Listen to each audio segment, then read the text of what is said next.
मुसलमानों के विकास के लिए बनाया गया मुस्लिम राष्ट्रीय मंच के संरक्षक इंद्रेश कुमार का स्वागत। जयपुर स्थित खाचरियावास हाउस में राष्ट्रीय संयोजक ठाकुर राजा रईस और राष्ट्रीय संयोजक डॉ. मुनव्वर चौधरी प्रदेश महिला प्रकोष्ठ व जयपुर जिला संयोजक समीर समीउद्दीन द्वारा सम्मान समारोह का आयोजन किया गया, जहां मुस्लिम राष्ट्रीय मंच से जुड़े तमाम पदाधिकारी और कार्यकर्ता उपस्थित होकर मुस्लिम राष्ट्रीय मंच के संरक्षक इंद्रेश कुमार का स्वागत किया। मंच से इंद्रेश कुमार ने मुस्लिम विकास के लिए अपनी और सरकार की योजनाओं के बारे में अपने सभी कार्यकर्ताओं को, पदाधिकारी को अवगत कराया कि हम जब विदेश जाते हैं तो वहां सभी भारतीयों को हिंदू या मुस्लिम, सिख, ईसाई नहीं बल्कि सिर्फ हिंदुस्तानी कहकर सम्मानित किया जाता है। तो हम हर धर्म के लोग हिंदुस्तान में रहकर सिर्फ हिंदुस्तानी क्यों नहीं बन सकते। गौ रक्षा के लिए सभी को सचेत रहने और पर्यावरण और समाज सेवा पर भी जोर दिया। उनके भाषण के दौरान जब अजान हुई तो उन्होंने अपना भाषण बीच में ही रोक दिया, जिससे मुस्लिम एकता की मिसाल सामने आई। इंद्रेश कुमार ने कई मजहब की जुबान में भारत के लिए नारे भी लगवाए। चल जाएगा ना? नहीं तो कुर्सी वर्सी कर लेते हैं। चलिए बताएं।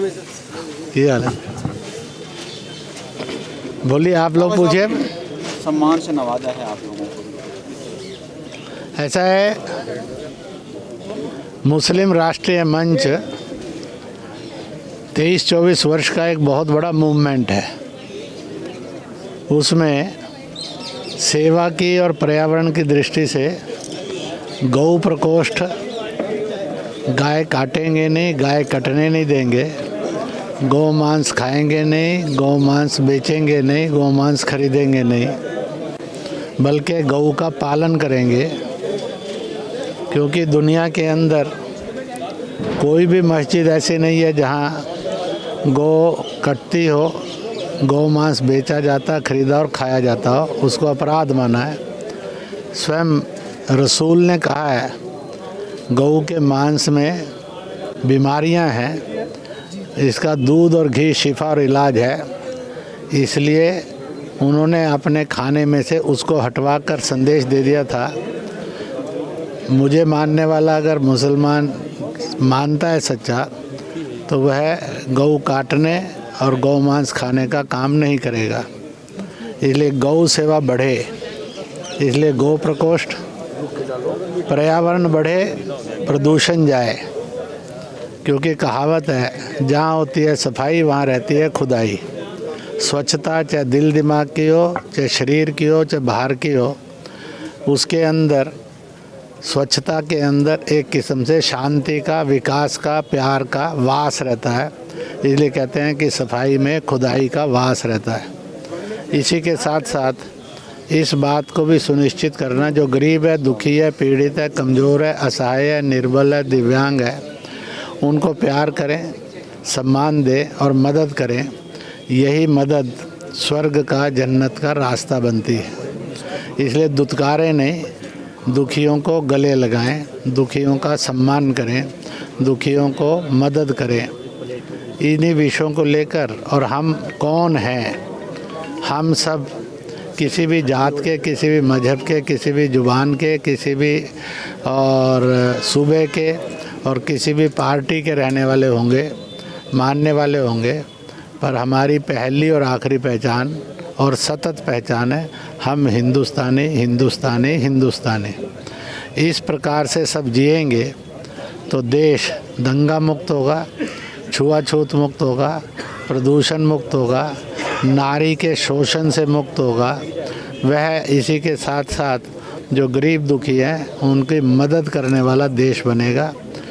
आज नया हिंदुस्तान दुनिया में उभर रहा है, इसलिए 370-35 से हटी, देश दंगा मुक्त रहा। जबकि अलगाववादी, आतंकवादी नेताओं ने तो नारा दिया था, तिरंगा कोई उठाएगा नहीं। 15 अगस्त 2023 को 8.5 लाख तिरंगा जम्मू कश्मीर में लहराते हुए दुनिया ने देखा है।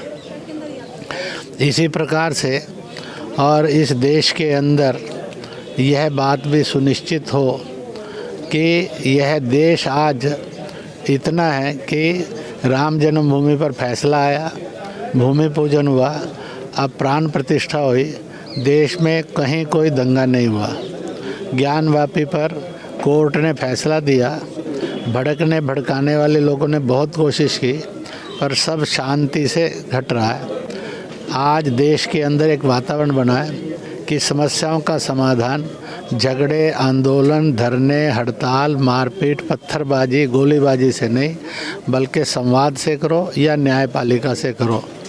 यह वातावरण बनाने में मुस्लिम राष्ट्रीय मंच ने एक बहुत नेक और उदाहरण पेश किया है, इस प्रकार का वातावरण बनाया है। इसी वातावरण में हम सब मिलकर जिएं, हिंदुस्तानी, भारतीय, इंडियन बनकर जिएं, इसी के लिए महफिल सजी थी। इसी पर और बातचीत होकर सब ने संकल्प किया कि हम ऐसे बनेंगे और अपने जयपुर को भी ऐसा बनाएंगे। सर साहब, एक समान नागरिकता संहिता पर आप क्या कहेंगे? उत्तराखंड में शुरुआत हो गई है और मदन दिलावर जी कहते हैं कि कल फंक्शन है, ऐसा है, कल बहुत बड़ा नागरिक कार्यक्रम है, उन्हें यूसीसी पर ही बोलना है। आप कल के लिए रख लीजिए इस न्यूज़ को। एक सवाल हो रहा है सर, इस न्यूज़ को कल के लिए रख लीजिए। मुस्लिमों का हमेशा देखा गया है कि वो आरएसएस को विरोधी मानते हैं, लेकिन यहाँ पे देखा गया कि जब अजान हुई थी उस वक्त आप खामोश हो गए थे। इसके बारे में कुछ संदेश? ऐसा है, भारत एकमात्र देश है जहाँ सब धर्मों का सम्मान किया जाता है। इसके अतिरिक्त दुनिया में ऐसा कोई देश नहीं है। इसलिए भाईचारे का और 3 लाइनों में 4 लाइनों में एक फार्मूला है, अपने अपने मत पंथ पर चलो, भाषा जाति का गर्व करो, कट्टर नहीं बनो, अहंकारी नहीं बनो, दूसरे की दखल नहीं करो, निंदा नहीं करो, बल्कि हर एक में सम्मिलित और भागीदारी करो, ताकि कोई आपको बांट कर, भड़का कर लड़वा ना सके।